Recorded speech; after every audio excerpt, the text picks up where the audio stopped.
आ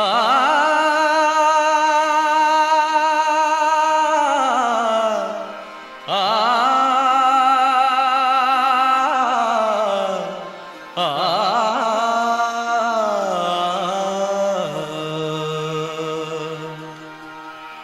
जय रघुनंदन जय सिया राम, जय रघुनंदन जय सिया राम।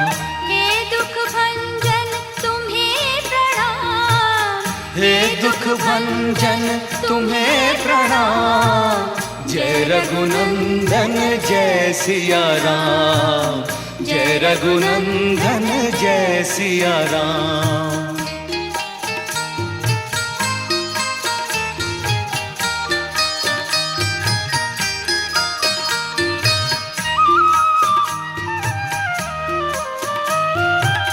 भ्रात भ्रात को हे परमेश्वर, स्नेह तुम्ही सिखलाते। आ, आ,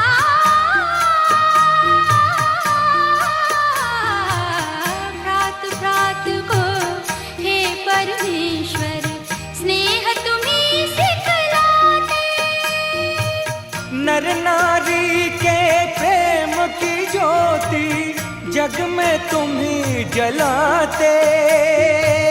ओ नैया के खेवन हारे जबू में तुम्हारा।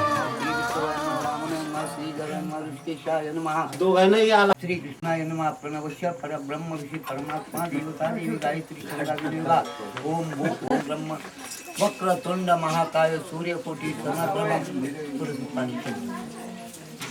वक्रतुंड महाकाय सूर्यकोटि समप्रभ निर्विघ्नं कुरु मे देवं सर्व कार्याणि सर्व शांताकारं भुजगनं पद्मनाभं सुरेशं नारायणं गगन सदृशं मेघवर्णं शुभागं लक्ष्मीकान्तं कमलनयनं योगविज्ञानं वंदे विष्णु भवहरं सर्व गुरुर्ब्रह्मा गुरुर्विष्णु गुरुर्देवो महेश्वरा गुरु साक्षात् परब्रह्म तस्मै श्रीमान महागणाधिपतये नमः। इष्टदेवता ब्रह्मा कुलदेवता ब्रह्मा ग्रामदेवता ब्रह्मा ब्राह्मणेभ्यो नमो नमः।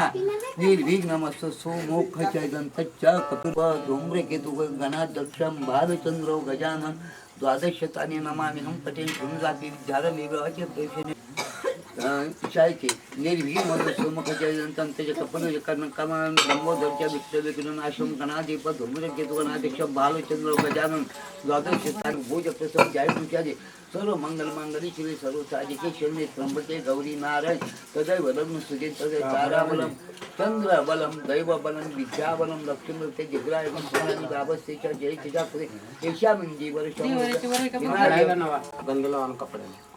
उत्तर पोषण हस्त प्राक्षान मुख प्राक्षालनम समरपायन सोला पाणी खाते. तुम्ही हात लावा त्यांच्या हाताला. तुम्ही हात लावा.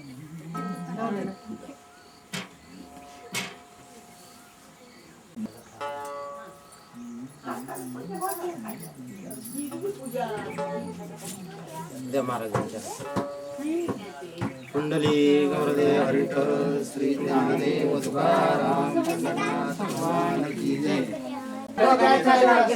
राजहंस पक्षी आकाशमार्गे उडे सुनीरावांचे नाव घेते श्रीरामा पुढे. तुम्ही घ्या. तुम्ही बहिणीचं नाव घ्या. केशर घेतलं ना. सोनी मज द्यावे कसाय दानहे खराचे व्यंकटी सांडो तया परे पडो मैत्र जीवांचे दुरितांचे किरीट जाऊ विश्वस्वधर्म सूर्य भाव मंडळी भेटोचा होता चला कल्पतरुचे आरो चेतना चिंतामणीचे भाव लांछन मार्कंडजे तापहीन हे सर्वाये सदा सज्जन सोयरे होतो किंबहुना ग्रंथ उपजीविये विशेष लोकीये दृष्टा दृष्ट विजय होवा विजय तमने श्री विश्वेश्वराहू हा होईल दान पसाहू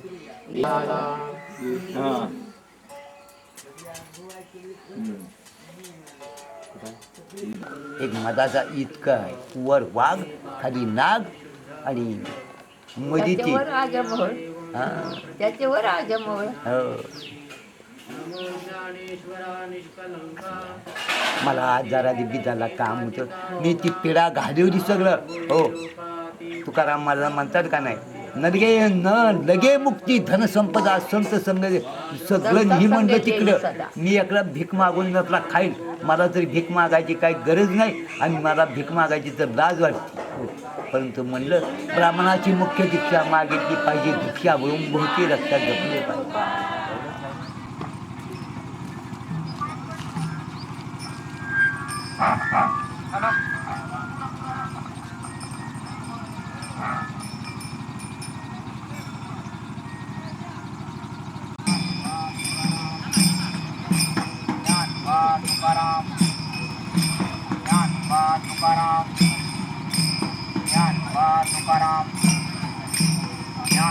तुकाराम बघते मारा थांबा तुकाराम जळजळीत सोन जळा कळश शोभे तो जळा कळश शोभे तो जळा कळश शोभे तो जळा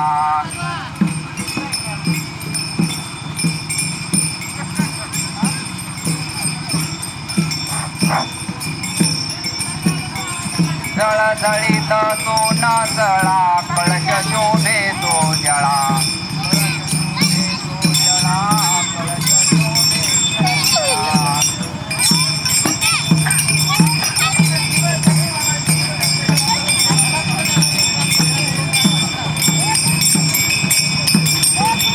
बरवे बरवे पंढरपूर विठोबारायाचे नगर विठोबारायाचे नगर विठोबारायाचे नगर बरवे बरवे पंढरपूर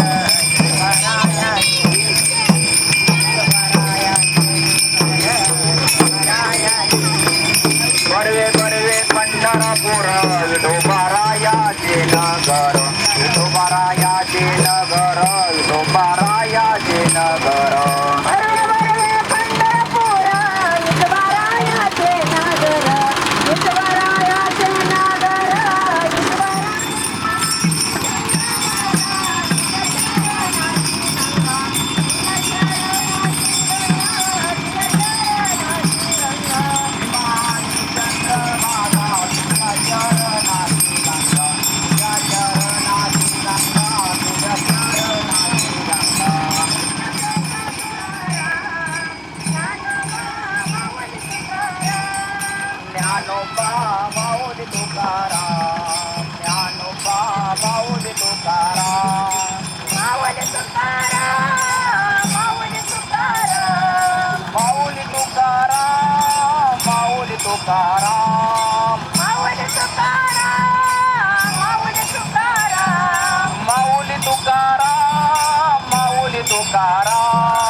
म्हणतो सोप्पा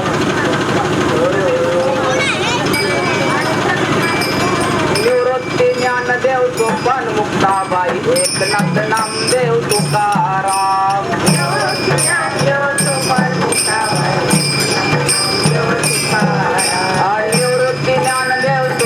मुक्ताबाई एकनाथ नामदेव तुकाराम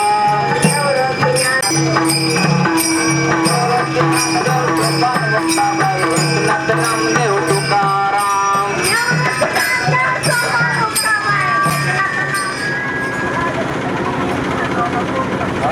हरे नाम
त्या दोघांना हे केलं नाही. तुम्ही फक्त पैसे उचला फक्त काय मान पैसे उचला तुम्ही. घालायची गाव. त्यांचा घालायची. असंच आपण मंदिरात येतो तुम्ही 5-2 मिनिटं दाजीचा नामचा येता दाजीचा नामचा हे दाजी जरा उजेडा सकट पाहिजे होतो. उजेडा सकट अंधार पडला मंदिरात आहे ना दाजी लाईट. नाही इतकं बरोबर दिसत नाही ना.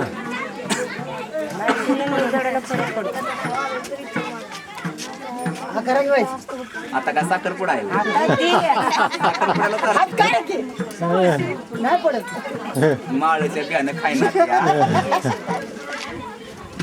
दाजींनी कसली तरी ह्यांना घालायचं. फक्त ती एकटेच वाटले बाकी कोण नाही. ते बी चुकून जात बदलली.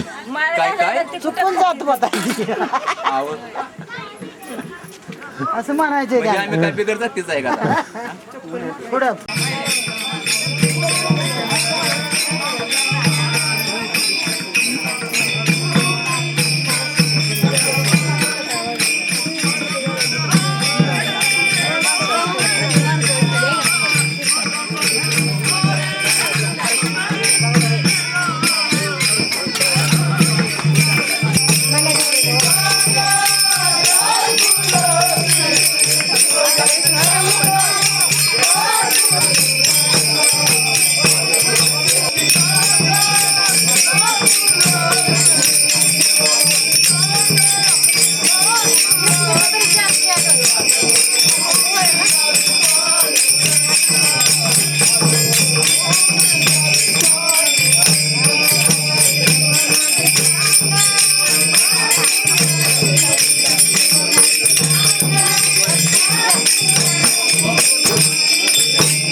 बाकी पंढरात मोबाईल पडला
जय जय राम कृष्ण हरि जय जय राम कृष्ण हरि जय जय राम कृष्ण हरि जय जय राम कृष्ण हरि जय जय राम कृष्ण हरि जय जय राम कृष्ण हरि जय जय राम कृष्ण हरि जय जय राम कृष्ण हरि जय जय राम कृष्ण हरि जय जय राम कृष्ण कृष्ण हरी जय जय राम कृष्ण हरी जय जय राम कृष्ण हरी जय जय राम कृष्ण हरी जय जय राम कृष्ण हरी जय जय राम कृष्ण हरी जय जय राम कृष्ण हरी जय जय राम कृष्ण हरी जय जय राम कृष्ण हरी जय जय राम कृष्ण हरी जय जय राम कृष्ण हरी जय जय राम कृष्ण हरी जय जय राम कृष्ण हरी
बोलू नका, मधले मंडळी बोलू नका, अजिबात महिलांनी बोलायचं नाही. नंतर विचारपूस करा कोण कुठून कधी आले कुठून आले. घेऊन या चक्र गदा, घेऊन या चक्र गदा, हाची धंदा करीत असे किंवा हाची धंदा करीतो घेऊन या चक्र गदा हाची धंदा करीत असे भक्तारा के पायापाशी दुर्जनाची संवारी अव्यक्त ते आकारले रूपाने गुणवंत भक्ता राखे पायापाशी दुर्जनाची संवारी तुका म्हणे पूर्वीच्या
पांडुरंगातूर प्रथम मन दुसरे चरण संतांच्या त्यांची कृपादाने कथित विस्तार हो बाबाजी सद्गुरुदास तुका जयांचे किरिया स्मरण होय सकळ विद्येचे अधिकरण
देहू निवासी तुकोबरा तुकोबरांचा सुंदर असा चार चरणाचा दात्यातील सर्वांच्या परिचित असलेला अवतार प्रसंगातला सुंदर असा हा अभंग कीर्तन सुरीसाठी निवडलेला या अभंगाचा आशय घेऊन कीर्तनाला प्रारंभ करण्यापूर्वी कार्यक्रमाचा परिहार तो म्हणजे असा सारावतप्रमाणे या ठिकाणी अखंड हरिनाम सप्ताह वर्ष वर्ष 9, 10, 11 आणि कीर्तन सेवा 8वी 9वी 10वी 5वी हो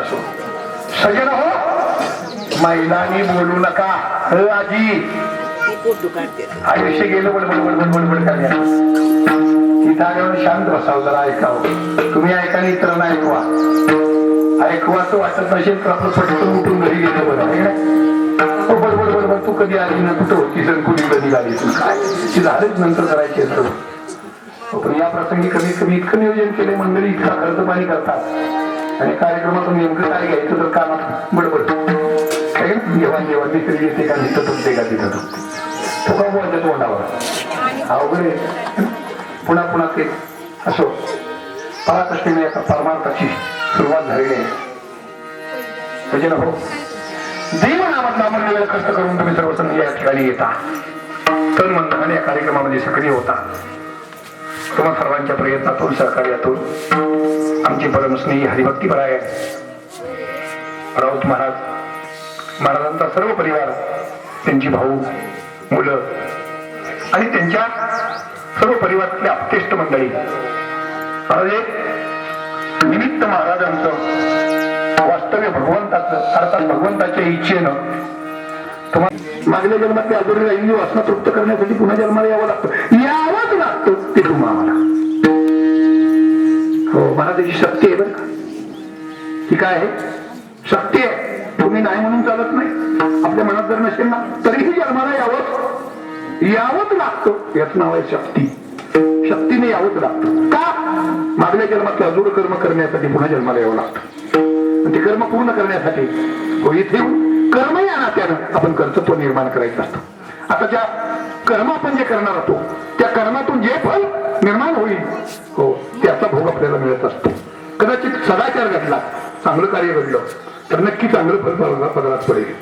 आणि वास्तविक आपल्या जीवनात हे व्हावं याच्यासाठी आपण प्रयत्नही करतो. चांगलं कार्य व्हावं आणि चांगलं फल पदरात पडावं यासाठी प्रयत्नही करतो. नेमकं कोणतं करावं आपण निवडायचं आहे का नाही. पण दोन्ही कर्मामधून मिळणारं फळ आपल्यालाच भोगावं लागतं. अर्थात कर्माचा करता एक, कर्माचे प्रकार 3, कर्मातला करता एक, कर्माचे प्रकार 3 आणि होणाऱ्या कर्माचं फळ कर्मानुसार जे कर्म कराल ते फळ भोगणारा एक, जो करणारा तो भोगणार आहे. 3 प्रकारचं कर्म आहे. कोणतं? संचित कर्म, पाठीमागे जन्मात केलेलं कर्म पहिलं कर्म आहे आपल्या बरोबर आणि त्या कर्मामुळे आपण जन्माला आलो. दुसरं कर्म आहे दैनंदिन कर्म, आता जे करायचे सकाळी उठल्यापासून संध्याकाळी झोपेपर्यंत जे कार्य करायचे ते दुसरं कर्म आहे. आणि तिसरं कर्म आहे त्याचं नाव आहे नैमित्तिक कर्म. आज ज्याच्या निमित्तानं आपण इथं आलो अशी नैमित्तिक कर्म ठराविक ठिकाणी केली जातात. आणि वास्तविक नैमित्तिक कर्माच्या पाठीमागं पुण्याचाच आश्रय असतो आणि पुण्य प्राप्तीचीच कर्म नैमित्तिक करतात. आता आम्हालाच कळत नाही की पुण्यप्राप्तीचं कर्म करत असताना आमच्याकडून चुकून किंवा जाणून बुजून दुष्कृत्य घडतं. गावची यात्रा हा उत्सव कशासाठी असतो? गावची यात्रा हा उत्सव कशासाठी असतो? भगवंताचा जय जयकार करत असतो आणि वर्षातून एक दिवस आदराने त्याला आपल्या ठिकाणी स्थान द्यायचं असतं. पण गावची यात्रा म्हणली की कार्यक्रमाचं नियोजन वेगळं असतं. कार्यकर्तेच निचरा. यंदा 350 गेले तरी वांधा नाही, 1.5 लाख घेतली तरी वांधा नाही, पण मंगळाबाई इकडे आल्याच पाहिजे. नैमित्तिक कर्म आहे पण करतोय कोणत्या क्षेत्रातून? आज जे नैमित्तिक कर्म चाललंय यातून काय निष्पन्न होणार आहे? हो, ज्या प्रभूंचा जन्मोत्सव आहे त्या उत्सवाच्या निमित्तानं हरिकीर्तनाची नियोजन आहे. इथं खंड हरिनाम दत्ता झालेला आहे, चाललेला आहे. कल्पना करा महाराज यातून काय होतं?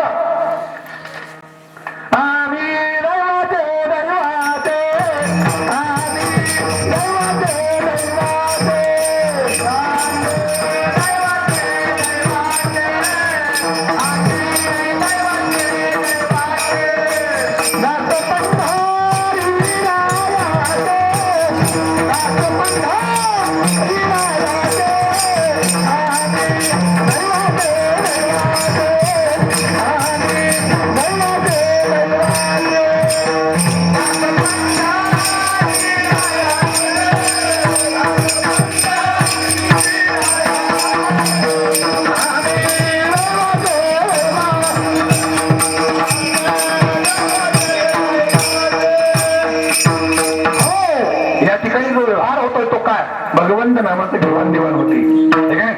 नाम घेऊ, नाम देऊ, नाम विठोबाची वाहू आणि दैवाचे दास पंढरी राहायचे. या कार्यक्रमातून नियोजन आहे. हो, नैमित्तिक कार्यातून काय निर्माण होते पहा. नामाचा व्यापार होतो, भगवंताची खरेदी होती महाराज. ज्या नामाच्या आधाराने भगवंताची प्राप्ती होते इथं हा व्यापारच चाललेला आहे आता. आणि त्याच्यात तुम्ही सक्रिय झाला. हा बाजार वेगळा आणि तो बाजार वेगळा. आता तिथं काय होतं विचारूच नका मला, ते सांगायला आज वेळच नाही आपल्याकडे.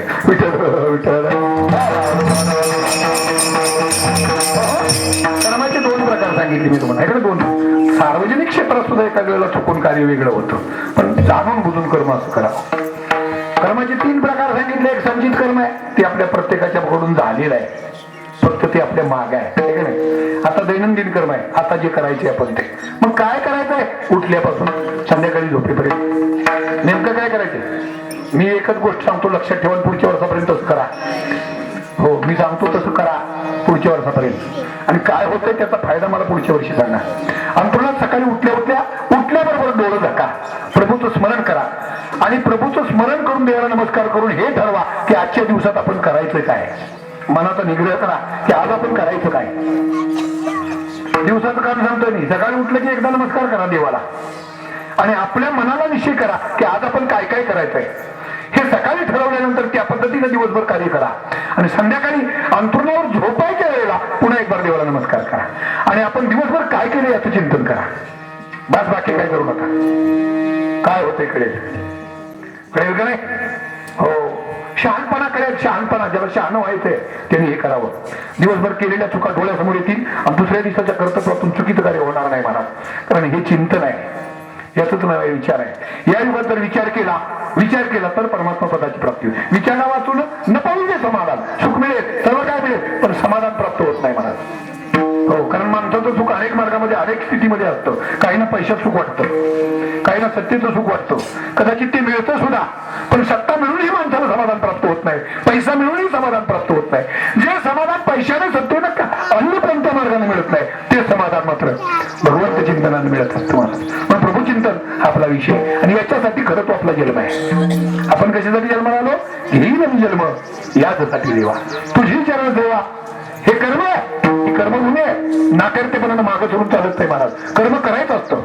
कदाचित प्रसंग आला कर्म करण्याचा, चुकून कार्य झालं, महाराज असं वाटेल हो नव्हतं करायचं पण घडलं महाराज, आता याच्याकडून पाप झालं, कसं काय करणार हात थरथर कापतील. हे काय होतं व्यवहारात तसं चुकून कर्म होतं. कधीतरी लबाडी करावी लागते, कधी काहीतरी करावं लागतं आणि एवढंच कार्य चुकीचं झालं तरी त्याचं फळ भोगावं लागतं.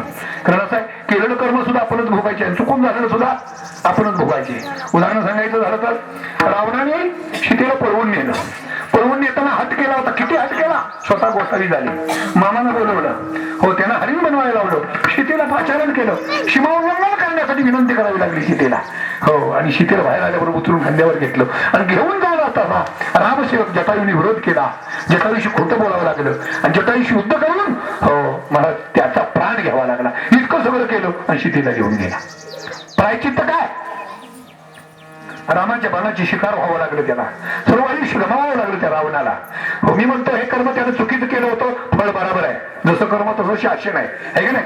पण नगर चुकीने जर कर्म झालं तर त्याचं शासन कसं भोगायचं महाराज, कसं भोगायचं याच्यासाठी अगोदर विचार करायचा आहे. मी जी सकाळची रीत सांगतोय ना ती याच्यासाठी आहे. हो कसं भोगायचं हे अगोदर चिंतन आहे महाराज. सांगा याच्या वंशामध्ये ब्रह्मांड जन्म झालेला आहे. त्या राजा दशरथाच्या हातून नकळत कर्म घडलं होतं की जाणून बुजून कर्म घडलं होतं. श्रावण बाळाची हत्या डोळ्यासमोर आला. काय प्रसंग होता? अरे कंठ भिजून जावा असा. हो शिकारीचं निमित्त करून उंच असं एका झाडाच्या शेंड्यामध्ये पाण्यात लपून बसलेला हो राजा दशरथ संध्याकाळीपर्यंत शिकारीची वाट पाहतो. शिकारी येईना. निष्पाप असलेला श्रावण आपल्या आईबापांची कावड खांद्यावर घेऊन काशीला तीर्थयात्रेला घेऊन आईच्या सांगण्यावरून हो एका झाडाखाली ती कावड ठेवलेली आहे आणि पाण्याचं निमित्त करून पाणी आणायला त्या सरोवराला गेलाय. मला पाण्यात झाडी बुडवली आणि पाणी झाडीत शिरत असताना झाडीतील हवा बाहेर पडू लागली आणि त्या हवेचा आवाज आला बुडबुड बुडबुड. याचं एक लक्ष होतं की श्वापद साधायचे. अंधार पडलेला होता, नजर पोचत नव्हती, पण आवाज येतोय याचा अर्थ श्वापद आलेला आहे. यावेळेला चुकून तरी माणूस येईल का कोणी स्वप्नात तरी? हो कोणीतरी शिकार असावी. हो या हेतून नकळत बाण सोडला आणि त्या बाणाने निष्पाप श्रावणाचा प्राण वेधला महाराज. आम्हाला चौथीमध्ये असताना कविता होती. शिराला तो आला धावुनी काळ विवळला श्रावण बाळ. हो काय सांगाव त्या ब्राह्मण पुत्राकडून हृदयाचे झाले पाणी. हे आई घे दीर्घ फोडून हाक पडला जाऊन लोक. हो काय स्मरण करावं. आणि आई म्हटल्यानंतर आई हा शब्द हो ज्याला बुडबुड झालेला आवाज येतो त्याला आई आई ऐकलं नसेल का? आई शब्द उच्चारल्याबरोबर हातातलं धनुष्य गळून पडलं. अरे अरे अरे सर सर सर सर झाडावरून खाली उतरलं, स्वतःला सावरलं. परत जाऊन पाहतात तर गतप्राण श्रावण झालेला आहे. धनुष्याचा बाण हृदयात भिनलेला आहे महाराज. हो पळत गेले, खसखस बाण काढला आणि जखमेवर हात ठेवला आणि विचारणार ठाकूर अरे तू कोण आहेस, कुठं चाललास? हो माझं तुझ्याशी वैर नाही, माझ्याकडूनच तुला बाण लागलेलं आहे, पण मला माफ कर, चुकी झालेली आहे. हो कोण आहात तुम्ही? मी ना अयोध्येचा राजा दशरथ शिकारीचं निमित्त करून इथं आलो, पण तू दिसला नाहीस. मला नकळत बाण लागला. मला श्रावणा मी तुझा ऋणी आहे, तुझ्यासाठी काय करू सांग? थरथर ते शब्द, लटलटणारा अंग, घामाघूम झालेलं शरीर आणि बोबड्या शब्दातून भययुक्त जीवनात म्हणजे जीवन भययुक्त झालेलं आहे. अशा स्थितीमध्ये राजा दशरथ विनंती करतो. श्रावण बाळ हसले आणि मनात विचार केला, अरे असं तसं मरण्यापेक्षा एका शूर शौर्यशाली यांच्या हातून मला मरण आलं, पण माझं कार्य अजून राहिलेलं आहे. राजा तुझी चूक नाही, मी रागावलेलं नाही तुझ्यावर, पण एक गोष्ट माझ्यासाठी एक काम करशील. कोणतं काम आहे? माझे आई वडील म्हणत आहेत काशीला घेऊन चाललोय कावडीत बसून. राजा तुला ते शक्य नाही, तू काशीपर्यंत त्याला पोहोचू शकत नाही. फक्त एकच इच्छा आहे, या स्थितीमध्ये ते फार व्याकुळ आहेत, पाहण्यासाठी व्याकुळ आहेत. एवढं करशील, एवढी एक झाली त्यांच्यापर्यंत पोहोचवण्याचं आहे. महाराज राजाचं हृदय दबदबून आले, डोळ्यातून दोन दोन धावा वाहू लागल्या. श्रावण हा हो, मी अरे माझ्या आई बापाला पाणी देऊ शकलो नाही, पण काय सांगू, पाणी भरली, झाडी भरली बरा. आणि राजा दशरथ मंद पावलानं जलंत करणारं आईवडिलांच्या दिशेनं चालू लागला. जवळही गेला, पण अंतकरणात जो भाव होता हो अतिशय थरकंपित झालेला होता. राजा काय बोलाव, कसं बोलाव. शेवटी राजाची येण्याची चाहूल उभयताना लागली आणि आईने ओळखलं श्रावण आलेला आहे. आता श्रावण येण्यासारखा राहिला नव्हता महाराज. आणि मग आई हात मारते, श्रावण हा आलाच. राजाने म्हणून पाहिलेलं आहे, कसं बोलाव, बोललं तर ओळखणार आहे. हो पुढे गेले, पाण्याची झाडी ठेवली आहे, झाडीचा आवाज आला, श्रावण हा आलाच. पुन्हा झाडी वाजवली हो की जेणेकरून झाडीला हात घालावा. जरा पुढे नेऊन ठेवली झाडी, जवळ नेऊन ठेवली महाराज. आणि मग आईच्या लक्षात आलं, अरे तू बोलत नाहीस, रागावलात का? हो आमचं तुला फार त्रास आहे, सकाळपासून आम्हाला खांद्यावर वागवतोस, अन्न पाणी तूच आम्हाला घालतो, सगळं काही तू आमचं आहेस, पण मी तुला भरपूर त्रास देते रे. मी तुला जन्म दिला, पण आज हो मी तुला काही एक सहकार्य करू शकले नाही. आम्ही अंध आहोत, तुला त्रास झाला का?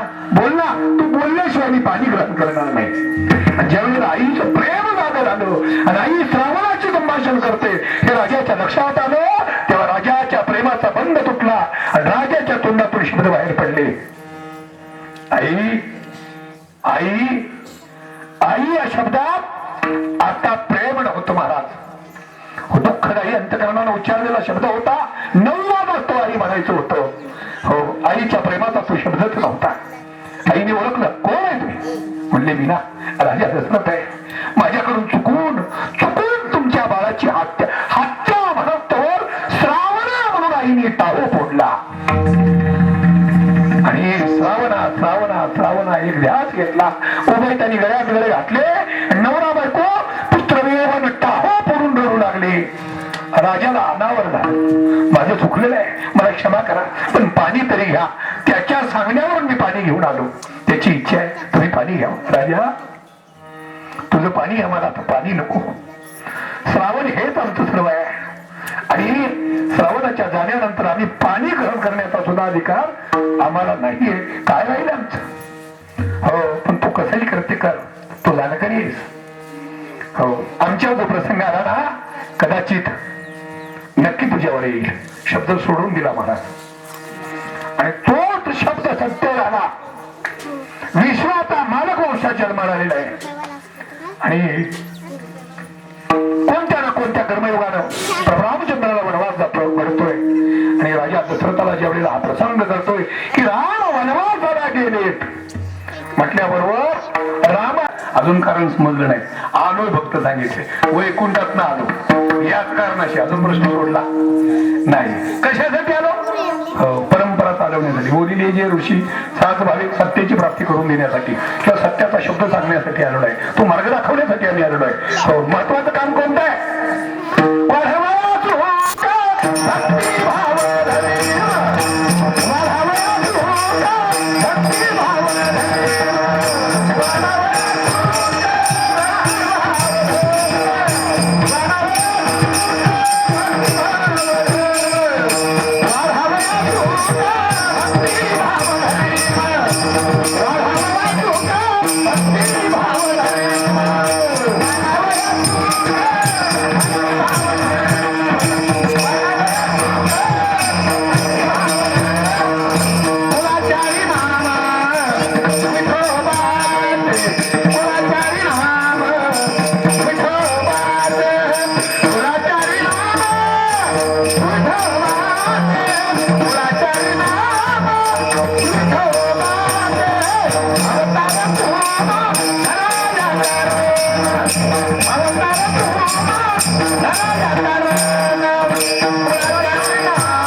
वाढावया सुख.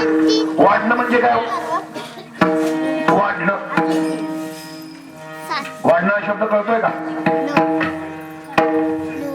सिंगापूरची पाहुणी. वाढणं म्हणजे काय? नाही कळणार. थोड्या पंक्ती बसल्यानंतर माझ्या हातात भात द्या, मी नुसताच फिरतो. तुमचं संपलं तरी तुमच्याकडे बघत नाही. तुम्ही काय म्हणणार? काय म्हणणार? मला नुसतं फिरतंय का? भात वाडा म्हणजे द्या. वाडा म्हणजे द्या. हो, मग सुखाचं वाटप करण्यासाठी, सुख देण्यासाठी संत आले. वाढावया सुख. हो, येताना भंडार घेऊन आले, टोपली भरून आणले त्यांनी. न संपणारी सुखाची टोपली. सुख कोण देतो? शास्त्रामध्ये म्हणतात सुख देव देतो. मान्य आहे मला, नक्की सुख देव देतो, पण आपल्यासाठी नाही महाराज. कारण भगवंताचं ब्रीद आहे, भक्ता राखे पायापाशी दुर्जनाशी. दुर्जनाला सुख कुठला नाही, त्याला दुःख देतो, मारतो त्याला, आहे का नाही? हो, देतो मरणानंतर. रावणाला मोक्ष दिला पण मेल्यानंतर. पुतना मुक्त झाली पण मेल्यानंतर. हो, मग मला सांगा, पंक्तीला जेवाय बोलवायचं आणि एका पंक्तीला आग्रहान जेवायला आणि एकाला दांड कातात घ्यायचं, खा नाही तर रट देईल. मग सांगा, आनंदानं जेवायला लागेल एवढं वाढणं योग्य का जाणून बुजून मारामारी करून जेवायला घातलेलं योग्य? जेवणाला बसणारा या पंक्तीला बसेल का या पंक्तीला बसेल? आपण कोणत्या पंक्तीला बसावं? रट खाऊन जेवण्यापेक्षा होय मारामारीचं सुख काय कामाचं आहे? आणि संतांना हे मान्य नव्हतं. भगवंताचं सुख वाटप संतांना माहित नव्हतं, मान्य नव्हतं. म्हणून उद्धवजींनी भगवान श्रीकृष्णाच्या पुढे हात जोडले आणि सांगितलं, भगवंता आम्हाला हे मान्य नाही. काय तू काय म्हणजे भक्तांचं कल्याण करतो आणि या भक्तांना, अरे तुझ्या प्राप्तीचं ज्ञानच जाणार आहे. ते अज्ञान आहे, तू ज्ञान आहे. हो, मग तू सर्व देतोस. अर्थात चांगली बुद्धी तूच देतो आणि दुष्ट बुद्धी, कारण तुझ्या सत्तेशिवाय हो एक कण हलत नाही, श्वास घेण्याची शक्ती नाही आमच्याकडे तुझ्याशिवाय. सर्व काय तू चालवतो. मग तू एक काम करणार, सगळ्यांनी ज्ञान देणार. अभक्त असले तरी त्यांना सुद्धा सुखी करून टाक. देवाने सांगितलं उद्धव असं कसं? म्हणले माझं ब्रीद आहे, माझं पण आहे. काय? फक्त भक्तांचं रक्षण आणि दुर्जनाचा संहार. उद्धवाने सांगितलं तसं नाही देवा, हे मला मान्य नाही. म्हणले कसं काय? म्हणले देवा तू आमचा. हो म्हणजे आम्ही तुझे. हो, तू विश्वाचा निर्माता. हो, आम्ही तुझे सगळे सेवक आहोत. हो, पण आमच्यामध्ये तू द्वैत निर्माण केले नाही. काय सात्विक आहेत, काही पारमार्थिकच नाहीत महाराज. मला एक वाटतं सर्वांनाही तुझ्या प्राप्तीचं ज्ञान प्राप्त व्हावं. का उद्धवा तुम्हाला एवढा पुळका राखी ज्यांचा का आला? हो, येतो हिताचा कळवळा. जे जे आपणाशी ठावे ते ते तुझी याची सांगा. शहाणे करून सोडावे. पण देवा तू जर कृपादृष्टी सर्वांवर केलेला तर सर्वांना सुख मिळेल, सर्वांना आनंद मिळेल. देवाने सांगितलं ते अशक्य होतो, कारण माझं पण आहे आणि मी माझ्या पणावर ठाम आहे. म्हणले हो, माझा हा नियम आहे आणि या नियमावर मी ठाम आहे. फक्त भक्तांचं रक्षण, दुर्जनाचा संहार. उद्धवाने सांगितलं देवा तुम्ही जर तसं म्हणत असाल तर मी तुम्हाला गोष्ट सांगतो, तुम्ही त्यातून एक मला उत्तर सांगा आणि त्यानंतर मग द्या, नाही तर देऊ नका. उद्धवजी कोण होते नेमके? उद्धवजी कोण होते माहितीये? भगवान श्रीकृष्णाचे लाडके भक्त होते. रामावतारामध्ये हेच उद्धवजी आगंद म्हणून जन्माला आले होते. रामावताराचे आगंद जे होते का नाही, ज्यांनी शिष्टाई केली होती, हो वालीचे पुत्र होते आगंद, पण भगवंताची सेवा करणारे होते. सर्व सेवकामध्ये आगंद अग्रसर होते महाराज. तेच आगंद कृष्णावतारामध्ये उद्धव म्हणून जन्माला आले. तेच उद्धवजी पुन्हा नामदेवराय म्हणून जन्माला आले आणि तेच नामदेवराय आमचे तुकोबराय म्हणून जन्माला आले. युगानुयुगे परमार्थ करून पराकाष्ठेनं भगवंताची प्राप्ती, भगवंत नाम साधना एवढाच विषय डोळ्यासमोर ठेवला. का? ते भक्त आहेत ना. हो, आणि संतांची लक्ष आहे. तेची संत ज्यांचा आहे विठ्ठल, आयुष्यभर परमात्मा आणि परमार्थ एवढंच ते. या उद्धवाने हट्ट केला देवाला सांगितलं एक गोष्ट सांगता ऐका. म्हणजे एका गावात एक आंधळा असा गल्लीतून फिरत होता. एका गल्लीत कोपऱ्यावरती एक पाईपलाईन साठी खड्डा खांदलेला होता आणि तो आंधळा त्या दिशेने येत होता. पाईपलाईन ज्याच्या दारात खांदली होती तो सुशिक्षित माणूस होता, पण कमरेवर हात ठेवून त्या आंधळ्याकडे बघत होता की तो आंधळा कसा येतोय. आता आंधळ्याला दिसतं का? रस्ता चापचत कसं तरी ते आंधळ तिथं आलं, पण जिथं कॉर्नर मारायचे तिथं कॉर्नर न मारता सरळ पाय पुढे टाकला. तो पाय खड्ड्यात पडला. तसं आंधळ खड्ड्यात पडलं. पडल्याबरोबर त्याला लागलं, हातपाय वाकडे तिकडे झाले. मोठ्या मोठ्यानं ओरडू लागला. आंधळ्याचं ओरडणं ऐकून आजूबाजूची मंडळी गोळा झाली, तरी हा कमरेवर हात देऊन तसाच उभा होता.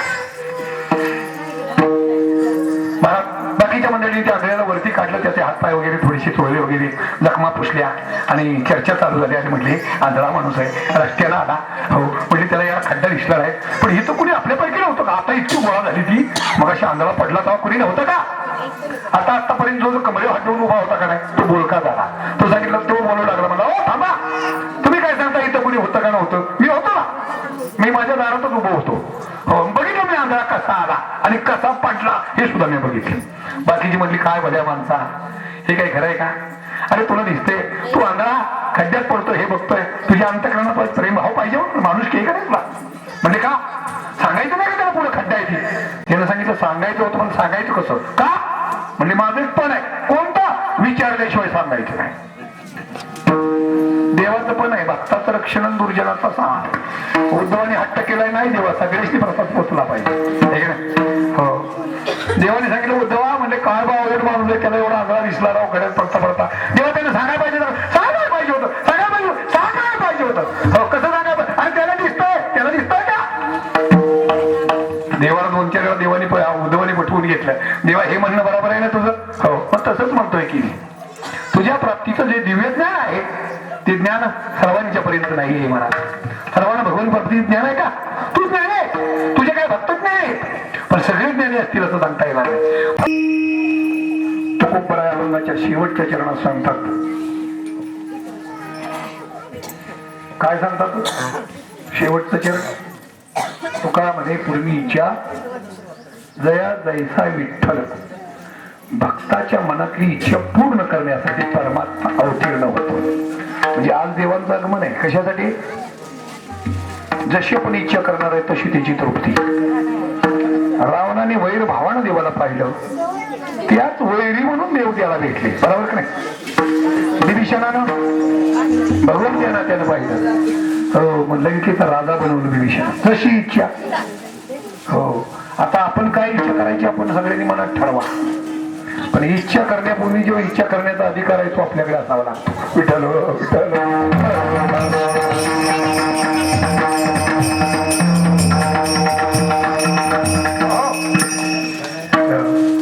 देव जन्माला आले. या ठिकाणी देवाच्या जन्माचं वर्णन तुकोबराय करतात.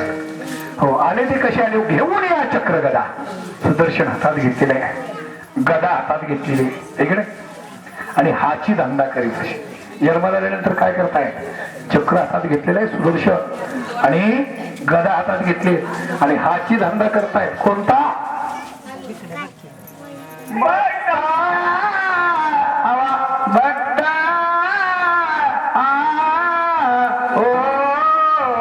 राजपाया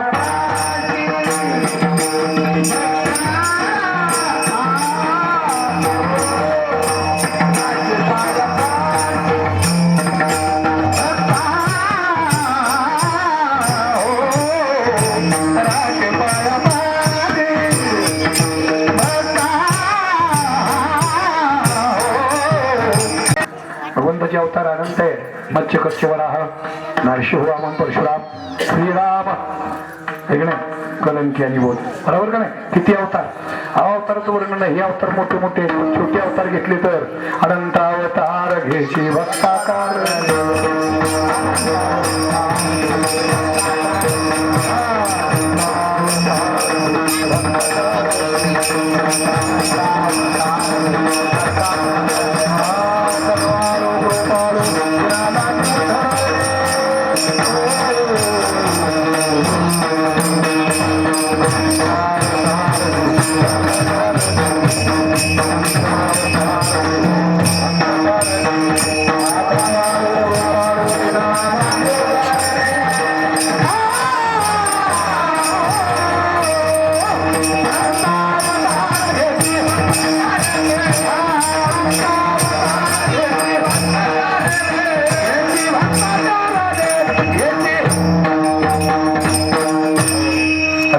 वर्णन तुम्ही बरेच ऐकलेलं आहे.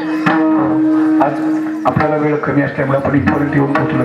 अवताराचं कारण फक्त सांगितलेलं आहे. दशरथ राजाच्या वंशामध्ये पिढ्यानपिढी परमार्थ घडलेला होता. पराकष्टेनं 4 जन्म दशरथाने पुण्य घेतले होते. 4 जन्मापर्यंत घटित पुण्य प्राप्त करून घेतलेलं होतं आणि मग दशरथाच्या वंशी प्रभू रामांचा हा जन्मोत्सव होतोय. जन्मोजन्मी आम्ही बहुपुण्य केले तेव्हा या विठ्ठले कृपा केली. नामदेवरायांच्या घरी भगवंत जर सारखा येत जात होता, नामदेवरायांशी बोलत होता, याचं कारणच होतं जन्मोजन्मीचं पुण्य. आणि म्हणून दशरथाचा वंश हा सूर्यवंशी आणि सूर्यासारखे तेजस्वी तप साधना, सूर्यासारखी तेजस्व कर्तृत्व आणि सूर्यासारखी तेजस्वी पुण्य त्यांच्याकडे होते. ते पुंची पोच म्हणून भगवंताचा अवतार दशरथ राजाच्या घरी झालेला आहे. पण दशरथ राजाचा वृत्तांत जर ऐकला तर बरेच दिवस दशरथ राजाला पुत्रसंतान नव्हतं.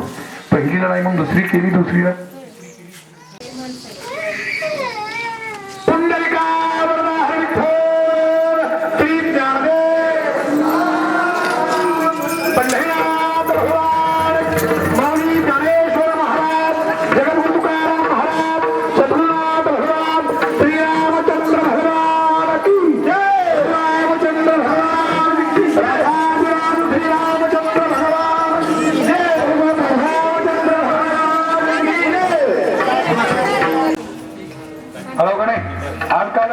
कोणत्या गोष्टीचा आहे. जीव शिव ऐक्याचा प्रसंग आहे. इथे या ठिकाणी देवाची उपस्थिती आहे. प्रभूचा जन्म झालेला आहे. पण राम आपल्याला दिसला पाहिजे, या जीवाला त्या देवाची प्राप्ती व्हावी. पण जीव आणि देव याचा ऐक्य प्रसंग म्हणजेच काला काला कळला हेमकीर्तन झाला. काला कळला. आता अभंग हा पुन्हा होणार आहे. अभंग मगाशी सांगितलेला आहे आणि अभंग न अर्थाचा घेतलेला आहे, कारण काल्याचाच अभंग घेतला. त्यामुळे काय अर्थ करण्याचा अर्थ नाही म्हटलं, अर्थ करण्याचा प्रसंग नाही. प्रसंग एवढा आहे. काल्याचं कीर्तन म्हणजे काय? काल्याच्या कीर्तनाची मर्यादा सांगतो. भक्ती ज्ञान वैराग्य या कथा आपण अगोदरच्या कीर्तनामध्ये ऐकलेल्या असतात. पहिल्या दिवशी नामस्मरण कीर्तन, दुसऱ्या दिवशी संतपर प्रकरण, त्यानंतर उपदेश, मार्गदर्शन, भक्तीपर, शेवटी मागणं रात्री, हे की नाही. आणि आज काला.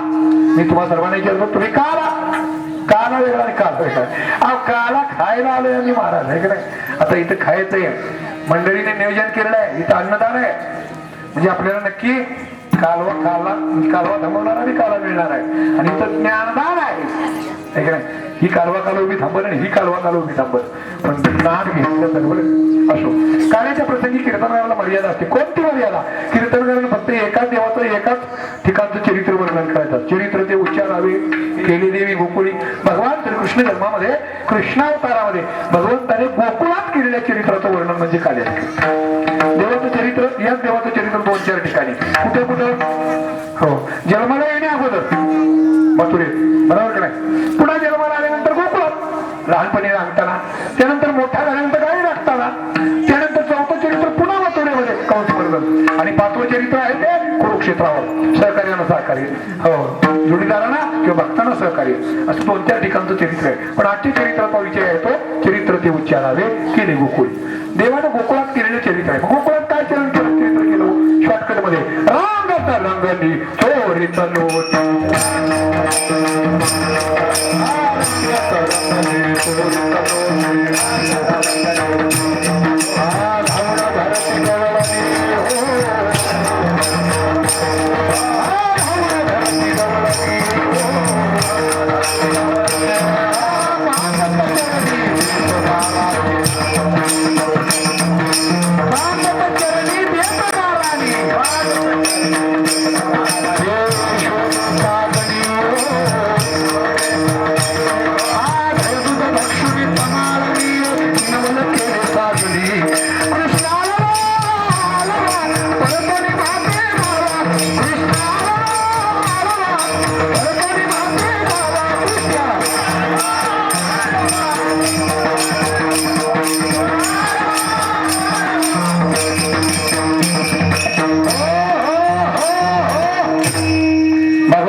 चरित्रचा ऐकायचं असेल तर पहा.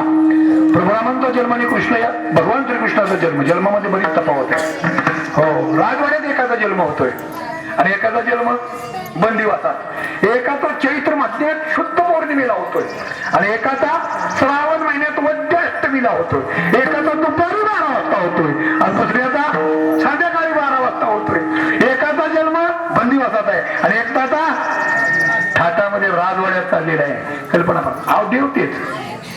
देव तेच भक्त तेच, फक्त फरक इतका आहे, त्याला कारण वेगळी. प्रत्येक वेळी प्रत्येक अवतारामध्ये भगवंताचं चरित्र वेगळं वेगळं आहे. कृष्ण अवतारामध्ये भगवान श्रीकृष्ण जन्माला आले ते जन्मताच 5 वर्षाचे होते, एवढं मोठं. हो, कसा जन्म विचारूच नका, कारण ते चरित्र आहे. चरित्र या शब्दाचा अर्थ असा आहे, चरित्र अघटित कार्य करून दाखवणं, न होणारं कार्य जे होणारच नाही पण ते करून दाखवणं, याचं नाव आहे चरित्र. आपण याला कदाचित असंही म्हणू, चरित्र म्हणजे चमत्कार होय महाराज. नाही नाही, चमत्काराच्या पुढचं कार्य आहे चरित्र म्हणजे. चमत्कार तात्पुरता असतो पण चरित्र सत्य असतं, नाही. चमत्कार हा काल्पनिक आहे. हो, रुपया हातात धरायचा आहे का बघा, नाही आला का बघा, काय चमत्कार आहे. लगेच जातो लगेच येतो, कुठं जातो हे कळवून देण्यात येईल. तो फक्त पोटाच्या खालच्या बाजूला जातो आणि पुन्हा वर येतो, आहे का नाही. फक्त आपल्याला खेळवत होती माणसं म्हणतात काय लय हुशार आहे एकदम, काय चमत्कार दाखवला त्यानं. हो, काय हातात नव्हतं लगेच रक्त काढून दाखवलं, डिंबातलं रक्त. हो, ते सगळं अगोदर शिकल्यानंतर लक्षात येईल. ही बाकी काही नसतं, एक नजरबंदी थोडक्यात आणि हात चालाकी असते, हे का नाही. वास्तविक चरित्र सत्य असतं.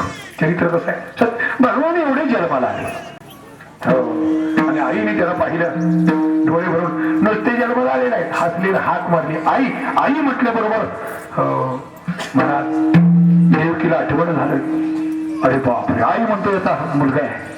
आणि मग हात जोडला, सांगितलं अरे तू जन्माला आलास, मला कळलं सुद्धा नाही, पण तू एवढा मोठा जन्माला आलाय. समाजामध्ये मान्य होईल काय तुझं येणं? तू शेवट माझं काय, तू देव आहेस आणि तू माझ्यावरती जन्म घेणारच आहे, हे मला माहिती आहे. सर्व अगोदरच माहिती होतं मला, त्याचं आकाशवाणी झालेली होती का नाही, हे सगळं माहिती होतं. पण तुझं हे योग्य नाही. एक काम कर, या स्वरूपात मला तुला पाहायचं नाही. मला तुझं आई व्हायची आहे. मला काय करायचे, आई व्हायची. आणि आईला साजेशी जी मूर्ती आहे हो ती धारण कर, असं म्हणल्याबरोबर छोटं झालं. इथलं चरित्राला सुरुवात. मग ममत्व जागा झालं, प्रेमपणा आला. ईश्वरीनं देवकीनं त्याला पान केलं आणि मग वसुदेवाला आनंद झाला. हो, पण आनंद झाला वसुदेवाला, पण दोघांना एकामेकापर्यंत जातात. दिवस लागण्याशिवाय वसुदेवाला काय करतात, पुढे सर्व तर साखर दंडाला बांधले. देवाला अतिशय कळवळा वाटला आणि मग देवाने सांगितलं.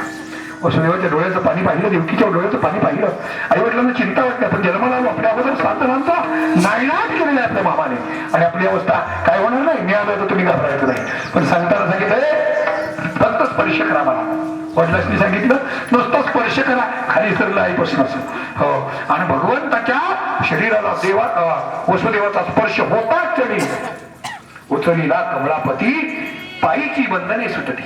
सगळ्या बंधनातून मुक्त झालं महाराज. बंधनातून मुक्त झाले नाहीत महाराज. हो, योग मायेचा प्रकार पाडला, असा प्रकाश पाडला की सगळे रखवालदार मोहित केले. हो, आणि उभय तशी सहा इतकूच केलं आणि मग सांगितलं आता वेळ लावू नका. हो, तुम्ही जर मला इथे ठेवाल तर माझं काय नाही, पण तुम्हाला अतिशय त्रास होईल त्याचा, आणि तुम्हाला तो त्रास असह्य होईल. तुम्हाला त्रास होऊ नये असं मला वाटतं. त्याच्यासाठी मी सांगतो तसं करा. काय करा, नंदाच्या घरा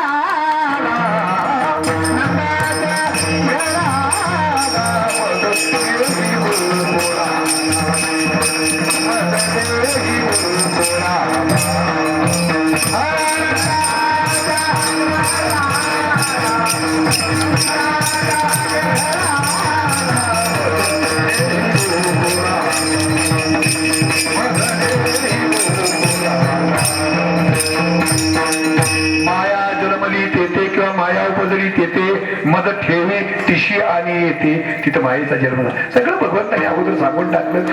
आणि मग वसुदेवाने भगवंताला पाठीत घातलं. तुम्हाला वृत्तांत माहिती आहे, यमुनेला भांग पाडून जागा दिली आणि देवाचं आगमन गोकुळात झालं. गोकुळात देव यशोदेच्या कडेला सोडून नंदराज माघारी आले, माईला घेऊन आले. यशोदा शुद्धीवर आल्या, जाग्या झाल्या पाहतात तर मुलगा खेळतो. किती आनंद, बाकीच्या आनंद झाला, आरडाओरडा झाला. मुलगा जन्माला आला आणि लहानपणाचं रडणं देवाने रडलं सुद्धा. रडलं ऐकल्याबरोबर वाडीतली सगळी गोळा झाली. अरे अरे अरे, यशोदेला मुलगा झाला, मुलगा झाला, कृष्ण गोकुळी जन्मला.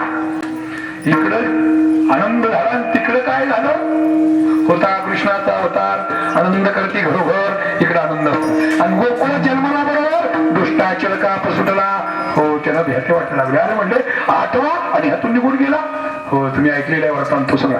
त्यानंतर पुतनामाती मावशीचं नियोजन झालं. मावशी आल्या, मावशीचा आदर देवाने केला. हो, संपवून टाकलं मावशीला. हो, इतिहास ऐकण्यासारखं आहे. कीर्तन कार्याचा ऐकायला 4-5 तास तरी लागतात, सगळं सांगावं लागतं. हो, ही मावशी कोण होती माहितीये? हो, एक ब्रह्मचारी स्त्री होती, तिनं लग्नच केलं नव्हतं. तुम्ही म्हणाल तिला स्तनपान कसं करता आलं? हो, प्रश्न मोठा आहे महाराज. ही मावशी म्हणजे नारसिंह अवतार, नंतर वामन अवतार. जो वामन अवतार भगवंताने धारण केला होता, बटुवेशधारी भगवंत लहान मुलाचं रूप धारण केलेलं आहे आणि बळीच्या द्वारामध्ये भिक्षा मागण्यासाठी गेले. ती लहान मुलगा इतकं गोंडस बळीच्या बहिणीनं पाहिलं, उपवर झालेली मुलगी होती आणि तिनं पाहिलं आणि त्याला बघितल्याबरोबर तिला इतकं त्याचं प्रेम निर्माण झालं आणि मनात असं वाटलं आपलं लग्न झाल्यानंतर असला मुलगा आपल्याला, मी असल्याच मुलाला स्तनपान करेल, नाही तर करणार नाही असा विचार आला म्हणा. कारण तो मोठा असतो तो लग्नाचा विचार आला असता, असला नवरा मिळावा म्हणून.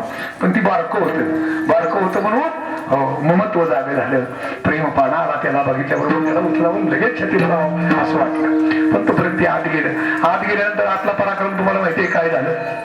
एवढा मोठा झाला आणि बघितल्यानंतर बाहेर आलेला पाहिला, अरे बापरे.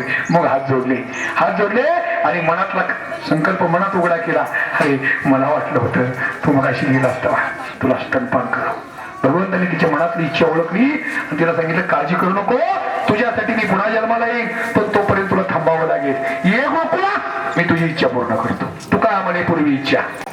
हो, मग ती बळीची बहीण महाराज ब्रह्मचारी राहिली, लग्नच केलं नाही. कारण लग्न केलं की पुत्रप्राप्ती होणार आणि दुसऱ्या कुणाला तरी स्तनपान करावं लागणार, आपल्या व्रताचा खंड होणार आहे. मग तो भेटेपर्यंत लग्न करायचं नाही, पहिलं स्तनपान त्याला. मग त्याची इच्छा देवाने व्यक्त केली आहे. त्या पुतणीचं स्तन विषाण भरलेलं होतं महाराज, विष भरलेलं होतं. आता वास्तविक पुतण्याची इच्छा त्यावेळेला प्रगट झाली होती, ममत्व जागा झालं होतं. पण आज पाजण्याचा प्रसंग आला, तो दुष्ट प्रवृत्ती येतो, विष भरलेलं. या संसारात आल्यानंतर, परमार्थातून बाहेर पडल्यानंतर माणसाच्या डोक्यात ह्या वृत्ती घुसतात. कोणत्या? जी पुतणीच्या डोक्यात घुसली ती. कदाचित तीच वृत्ती कायम राहिली असती ना, तर भगवंताला साकडं पडलं असतं. कसं आणि तिच्या उदरी कसं जावं कल्पना करा. पण वृत्ती बदलल्यामुळे देवाला सोपं झालं. देवाला बऱ्याच गोष्टी आपण सोप्या करून देतो. पद्धतीनं भगवंताने अनेक गोष्टी केल्या आणि भगवंताच्या तक्रारी यशोदेकडे येऊ लागल्या. यशोदा कंटाळली आणि शेवटी यशोदेला सुद्धा लाज वाटायला लागली. किती दिवस पोरा असलेली पोरं दुसऱ्याची द्यायची, पण किती शिमगावं. जवळ घेतलं, डोक्यावर हात विचार फिरवला, सांगितलं काय उद्या का करतोय अशी चोरी. काय करी आपल्याकडे कामं चोरी करतो, आम्हाला खाली बघायला. ते हसलं पळालं दारात, हातात मध्ये पेटलं फळा. तेवढ्या एक म्हातारी जवळ आली, म्हणजे यशोदे तू एक काम कर, मी गणपती बाप्पा नवस कर. नवस खालच्या आलेला गणपती बाप्पा आणि तिच्या सांगण्यावरून यशोदेनं गणपतीला नवस केला. नवसाला मान दिला. एक मास देवी चोरी नाही केली, परिचिती आली यशोदेशी. एक महिनाभर पुन्हा चोरी केली. यशोदेला वाटलं बरं झालं भया, सगळ्यांची किरकिर मिटली, पोराची आता लगेच म्हणजे बरोबर शिस्त लागली. आता घरी बसली आपली. आता नवस फेडला पाहिजे. हारावर मोदक केले, पूजेची सामुग्री घेतली, एका सेवकाकडे सामुग्री तिथं पोहोचवली. भगवंताला हाताला धरलं आणि यशोदा घेऊन गेली. भगवंत बाहेर खेळतायत, यशोदेनं पूजा मांडलेली आणि मग पाण्याची कळशी भरून आणली, दारात ठेवली महाराज. आणि भगवंताला हात मारलं, इकडे म्हणलं की म्हणलं मी नाही. अरे इकडे काढायला लागला. तुला कळतं का, देवपूजा करायची असते. देवपूजा देवानी सुद्धा केली म्हणा, आम्ही देवपूजा करत नाही केली. केलीच तर आपल्यासारखं भाग्यवान आपण. आमची माळकरी काळकरी सगळी देवपूजा करतात, पण काय करतच नाही. काय करणार असतं त्यामध्ये. भगवंताच्या प्रसंगाला कपडे काढते. मनात म्हणते मला कपडे काढायला लावली, मला कपडे काढायला लावले. आई सांगते म्हणून आणि तू का बसलाय बघतोयस काय. गणपतीकडे म्हणते आणि महाराज आईने सांगितलं उचल कळशी आणि पाणी घाल. कळशी जशी उचलली तसं एवढं डोळं केलं होतं. गणपतीनं त्याचं डोळं बघितलं, कळशी बघितल्याबरोबर पाणी वाटायच्या अगोदर गणपती थारथार कापायला लागलो. थंडी वाजून आली. म्हणजे आता मारतो बिरतो का कळशी अंगावर टाकतो काय घ्या. पाणी वटली, देवाच्या अंगावर असं चोळायला सुरुवात केली. ते अंग मारतय कातर तरी घेऊ ठोकलाय मला. दही दूध तूप लोण्याला गणपतीला अभिषेक केला, पूजा अर्चा केली, गंधाक्षदा धूप नैवेद्य हार थोडा सर्व काय घातलं आणि आता आरती करायची. आरती भगवंत नाटकी आहेत महाराज. ताटातली काड्याची पिठी गायब केली. यशोदा विचारते अरे म्हणजे माचीस आणलं होतं, कुठं आणलं होतं. म्हणजे तू काढून तिथं भितरावर ठेवलं, मी बघितले. म्हणजे जा घेऊन ये, मी जात नसतो म्हणले, तूच जा. आई म्हणले अरे एवढा प्रसाद, ही सगळी पूजा मांडलेली, बाहेरचं कुणी कुत्रबित्र जर आलं इथं तर हो म्हणजे मी राखण करतो, तू कशाला काळजी करते मला सांग. हो आईला घरी लावलं आणि पूजेला राखण बस. आई पाठबोरी झाली, याने माघारी तोंड केलं. गणपती बाप्पाला विचारतं, ए गणपती राया म्हणजे हारावर मोदक आहेत कसं काय गणपती मला देवा तोपलं तूच खा. अरे म्हणजे तू एवढा देवादी देव आणि मी काय खाणार म्हणजे. अरे मग गणपती लाटा हारायला लागले हारावर मोदक तर खाल्लं पण गणपती लई सरदार करते म्हणजे तू काळजी करू नको इतकी घाबरायची काय कारण नाही. उचललं गणपतीत टाकला शांत बस अख्खं गणपती आणलात. काय सांगायचे मला. यशोदा माघारी आली तर ही त्याला त्या देवळाच्या भोवतानी पळतोय वरडत मोठ्या मोठ्यानं बोंबलत आई पळ आई पळ आई पळ. आई आल्या म्हणजे काय काय होणार. तू घरी गेली की म्हणली एवढा मोठा एवढ्या पोटाचा उंदरावर बसून आला अख्खं मोदक खाल्लं मला धरत होता पण मी भावतो का. हो हे सगळं सांगत असताना खाली बघत होतं मला. यशोदेनं ओळखलं ती खाली बघते याच्या अर्थ ह्याच्यात काहीतरी गुंतलेलं आहे. यशोदेनं हनुवटाला हात लावला आणि वर तोंड केलं सांगितलं सांग सांग म्हणजे आ करायला गेल्याबरोबर तोंड उघडलं मला. उघडलेल्या तोंडामध्ये हो साक्षात गणपती रायाचं मंदिर. मंदिरामध्ये यशोदा भगवान श्रीकृष्ण गणपतीला अभिषेक चाललेला आहे हे दृश्य आईनं भगवंताच्या तोंडात काढलं आणि बहानच हरपून गेल्या मला. विसरल्या कामधंदा सगळं विसरलं मला. आणि मग अशा पद्धतीने घरी आणलं की पुन्हा खोड्यात आलो घरी. आता पर्याय काय मग पर्याय निघाला म्हणजे शाळेत पाठवा. मग शाळेची सामुग्री आणली काय पावा घोंगडी घेऊन पायी संगे गोपाळ घेऊन गाई वृंदावनी जाई लवलाई. सगळा पावा घेतला घोंगडी घेतली भाकरी बांधून घेतली खाल्या घोंगडी टाकलं आणि एक नाव निघाले. जेवढे गोळा केले होते सवकडी सगळ्यांनी हात मारली. अरे आता तुम्ही सारे गोपाळ गाई घेऊन राहणार तया. तुम्हाला त्रास देत नाही काळजी करू नका. मग सगळ्यांनी सांगितलं गाई घेऊन राहणार त्या रानात आले काही करायला सोडल्या आणि सगळ्यांनी आपली साहित्य एकत्र केलं आणि टाइमपास म्हणून खेळ चालू केले. खेळ कोणते खेळ पिठी दांडू चेंडू लगोऱ्या नाना परे खेळ मध्ये गेला यमुनेच्या तिरी गाई गोपाळ सवंगडी म्हणा गाई गोपाळ सवंगडी म्हणा गाई गोपाळ सवंगडी म्हणा. पिठी दांडू चेंडू लगोऱ्या आता तसलं अजून इकडे चाललंय आपल्याकडे खाली नसतं ते जगावरच निघला असं पिठी दांडू तुम्हाला माहिती आहे तीन दांडून काय आमच्याकडे खेळ असतो. तुम्ही खेळता येतील दांडू परपंचातला. या पद्धतीने देवाची शिदोरी सोडली. सगळ्यांनी विचार केला बाबा बाबा म्हणले हा नंदाचा पोरगा आहे राजाचा मुलगा याची शिदोरी इतकी भारी आपल्याकडे आहे का तसली. आपण जजमीन भाकरीन काय काय घेऊन आलोय. पण तुकोबरा होते तिथे तुकोबरा म्हणजे ते उद्धवजी देवाला सांगता देवा तुका म्हणे हरी माझे कोणी नाही. तू असं झिडकारून चालणार नाही. आपलं घरी कोणी नाही. आमचं सर्वस्व तू आहेस. आमची आहे तशी शिदोरी ह्यात मिसळून घे आणि आम्हाला तुझ्या सवंगड्यात घे. सगळे जण जेवायला बसले शिदोऱ्या सोडल्या मांडल्या. पण ज्याला भूक लागली होती का नाही मग अशी उड्या मारून दाखवत होतो ते लांब एका बापरी खाली बसलो. कुणीतरी सांगितलं देवा अरे ते पेंड्या म्हणतो तिकडे बसलाय. हो म्हणजे त्याच्याजवळ भाकरी नसतो एवढं नटू आहे. हो म्हणजे त्याच्या आईने काहीतरी नवं गेलं असेल आणि मग आम्हाला नाही काय मिळायचं म्हणले. देवाने विचार केला म्हणजे पेंड्याच्या आईने नक्कीच काहीतरी दिलेलं असणार आहे. देवाला काही सांगावं लागतं का पेंड्या तिकडे का बसलाय.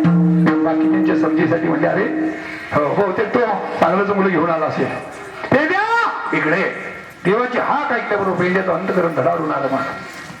देवा तुझ्या पंक्तीला नाही बसू शकत आम्ही. आमची शिदोरी माझी शिदोरी कसली आहे आपली जीवनात शिदोरी कसली आहे कल्पना करा.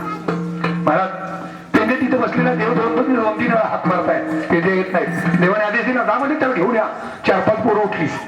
कुणी पायाला धरला कुणी हाताला धरला ओढीतच आणला पेंड्याला. एक जणांनी ते गटूळ आणलं भाकरीचं आणि देवाच्या मांडीवर ठेवलं. देवा शेजारी पेंड्याला बसवला पण पेंड्याचं धारिष्ट झालं नाही. देवाच्या नजर मिळवण्याचं सामर्थ्य पेंड्यात राहिलं नव्हतं. पेंड्या खाली मान घातलेले देवाच्या शेजारी बसलेले आहे आणि त्यावेळेला पेंड्याचं अंतकरण भरारून आलेलं आहे आणि पेंड्यात मुळू रडू लागला महाराज. बाकीच्या पोरासनी वाटलं बघा किती बनवलंय म्हणजे आपलं चांगलं चुंगलं असलं की खायला मध्ये शिरतो आणि आता त्याचं घेतील म्हणून रडतोय अगोदर. हो देवाने ओळखलं पेंड्या काय रडतोय पण देवाला दाखवायचं नव्हतं. देवाने सांगितलं ठीक आहे रडू दे देवा आपण सोडू त्याची शिदोरी. पेंड्याला रडतोय आणि देवाने पेंड्याची शिदोरी मांडीवर घेतली आणि त्या शिदोरीच्या गाठी सोडायला सुरुवात केली. फाटका आईचं लुगडं होतं आणि त्या लुगड्याच्या धडक्यामध्ये शिदोरी बांधली होती. 100 गाठी होत्या महाराज त्याला किती ठिकाणी बांधलेल्या गाठी. शारी बाजूला गाठीच भगवंताने आपल्या हाताने त्या गाठी सोडायला सुरुवात केली. कोणत्या गाठी होत्या माणसाच्या जीवनामध्ये बंधनाच्या गाठी असतात आणि बंधनातून भक्ताला बंधमुक्त करण्यासाठी देव पुढे सरसावतात. देवाने गाठी सोडायला सुरुवात केली पेंद्याच्या जीवनातल्या दरिद्रीच्या दुःखाच्या गाठी सोडायला सुरुवात केली तर तो पेंद्याचा अंतकरण बनाडून निवडला देवा देवा पेंद्या मोठ्या मोठ्यानं रडू लागला. बाकीच्या वाटत लक्ष देऊ नका त्याच्याकडे. देवाला जरा वाटलं होतं पेंद्या रडतोय काय रडतोय. देवाने त्याच्याकडे दुर्लक्ष केलं. शिदोरी सोडली पाहिली एक बाजरीची भाकरीवरती एक खाली आणि मध्ये जर्मलचा डबा आहे. अरे अरे बाकीच्या वाटलं भाकरी तरी दिली पण डब्यात काय तरी नक्की लोणी तरी असणार आहे. मग सगळीजण उत्सुकतेनं पुढे वाकून बघताय आणि देवाने त्या डब्यामध्ये नकल घातलेली आहे आणि पटकन डब्याचं ढाकण उघडल्याबरोबर डब्यातून अशी दुर्गंधी बाहेर आली. फस फस फस फस फस फस विटक्या भाजीचा तो फेसवर आला महाराज. रात्रीची भाजी पेंद्याच्या भाकरीवर होती. शिळी भाकरी होती पेंद्याची आणि आपण देवाच्या पंक्तीत बसू शकत नाही. माझी विटकी शिवर आहे म्हणून पेंद्याला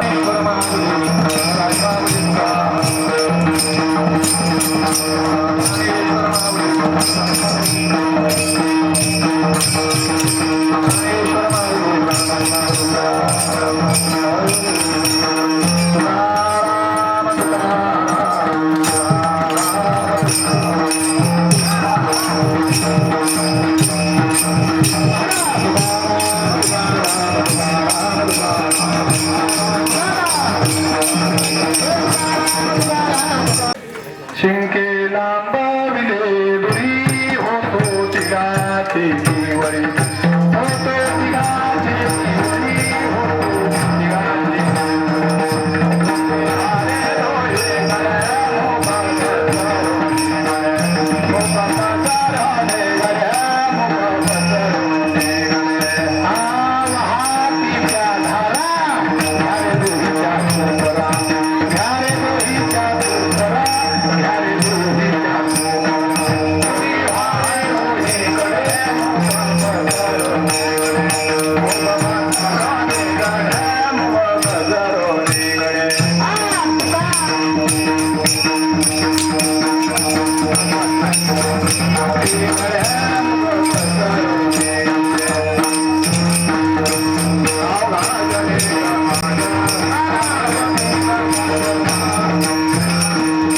जय जय राम कृष्ण हरि जय जय राम कृष्ण हरि जय जय राम कृष्ण हरि जय जय राम कृष्ण हरि जय जय राम कृष्ण हरि जय जय राम कृष्ण हरि जय जय राम कृष्ण हरि जय जय राम